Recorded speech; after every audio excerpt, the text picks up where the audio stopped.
योमी करारदाद पाकिस्तान के मौके ते Sukkur small trader Sukkur development alliance पारां हाजी मोहम्मद जावेद मेमण की अगवानी में सराफा बाजार का रैली कढ़ी वही, जंहिंमें अल्लामा नूर अहमद कासमी, आगा ताहिर मुगल, अदन जागीरानी, बाबू फारूकी, बाबू महर, अब्दुल बारी अंसारी, मोहम्मद रिजवान कादरी, जाकिर खान, सैयद काशिफ शाह, नईम बलोच, डॉक्टर सईद अहवान, अदनान अंसारी, सलीम जागीरानी, मोहम्मद सिद्दीक, इमदाद झंडी, अतीकुल्ला सुमरो, कैलाश रशीद सिद्दीकी, मोहम्मद जावेद समेत व्यापारिन ऐं शहरन वॾे अंग में शिरकत कई।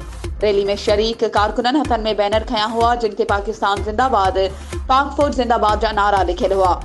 रैली के खिताब कंदे हाजी मोहम्मद जावेद मेमण कयो त 23 मार्च योम करारदाद पाकिस्तान तारीख़ी ऐं यादगार ॾींहुं आहे।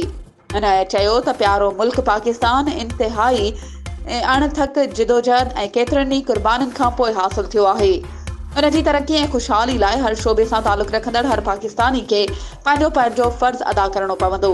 उन चयो त पाक फौज असांजे प्यारे मुल्क जे इस्तेहकाम ऐं सलामती लाइ मिसाली ख़िदमतूं सर अंजाम ॾिनियूं आहिनि।